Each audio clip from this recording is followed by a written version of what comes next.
One of the common questions asked of recovery life coaches is, what is the difference between recovery life coaching and therapy, and recovery life coaching and sponsorship? We have put together a little demonstration to highlight some of the differences with each of these modalities. This demonstration is split into a series of 3 parts.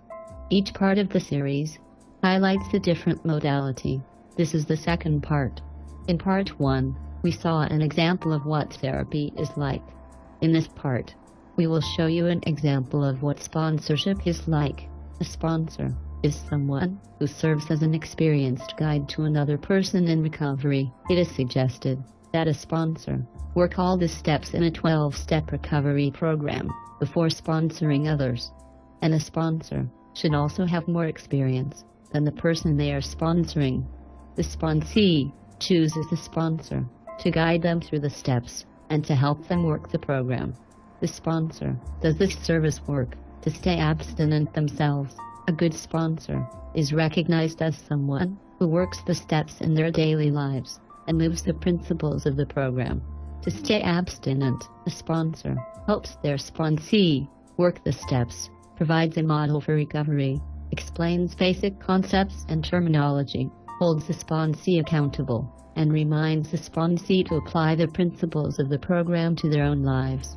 The sponsor encourages the sponsee to read program literature, engage in fellowship activities, and engage in service work. A sponsor meets with their sponsee and is available in times of crises. Here, Samir meets his sponsor, Scott. After a meeting. Hi Scott. Hi Samir. Well, this is different. It seems like we always meet at the coffee shop. Yes, I prefer to sit and drink coffee while we visit, but Plotagon, the tool they are using to make this video, does not have their coffee shop scene anymore. So we will have to meet without coffee today. I prefer coffee too. And I appreciate your willingness to meet anyway. Okay, let's have a seat and talk. So, what is it you need to talk with me about today? I am working on this project that I am excited about. I have bogged down some, and now I am starting to see how my fears are playing a part in this. My fear of being vulnerable, my fear of embarrassment, my fear of shame. These have all basically set up protections within me that are difficult to navigate. And while I know they are there to protect me, they are impediments to the things that I want today, in my sober life. Yes. I don't want to hide out and deaden my experience anymore. I want to engage life more and have my experiences. Well, at least, the idea of that is exciting, anyway. If I actually think about doing it, then it is really pretty terrifying. Yes, it is. But really, the hard part for me right now is that all this work has me feeling vulnerable and raw. I am feeling very sensitive to everything right now, and I am noticing that I want to distract myself somehow. Yeah. It is really hard being in my own skin right now. I get that. Just dang hard. And first off, I want to acknowledge all the self-inventory you have accomplished to uncover this. That is good 11th step work. You are really doing a great job of keeping the focus on you and noticing what is going on. Thanks. It is hard to shift from an anesthetized life to a life where you are present for yourself and others. It is such a different experience. For me, the addict's life experience is like adapting to technology. At first, I was trying to minimize the experience. I was so sensitive to any stimulus that I used alcohol to dampen the impact I experienced in life.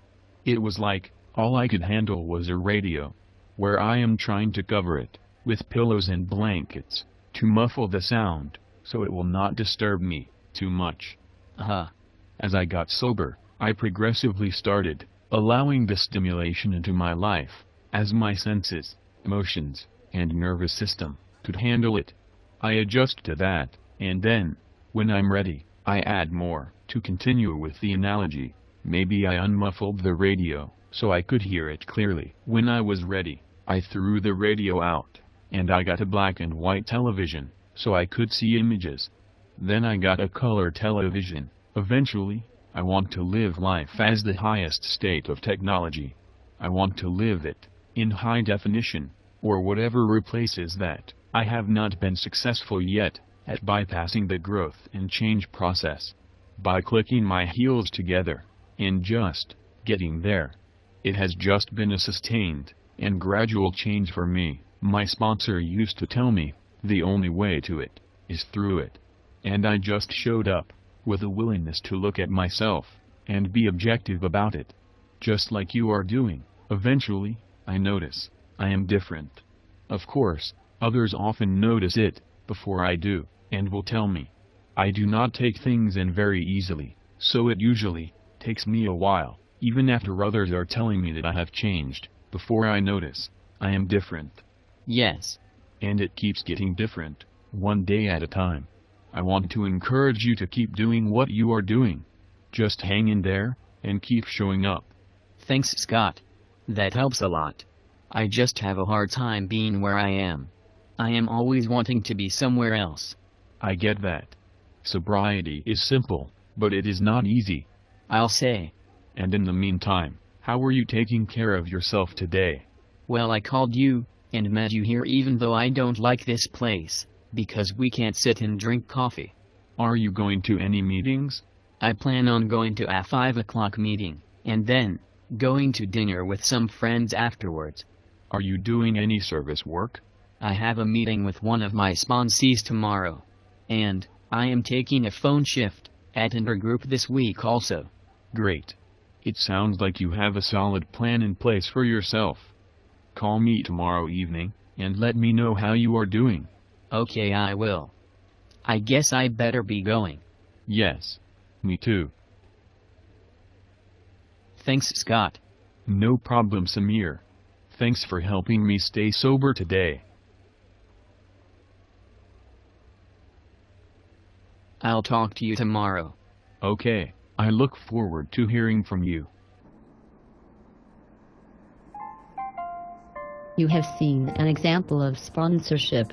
The emphasis was on sobriety and working a 12-step program, while focusing on the steps and other suggested practices of the program to keep Samir sober. Scott shared his experience, strength, and hope with Samir. In the next part of this series, we will show an example of what recovery life coaching is like.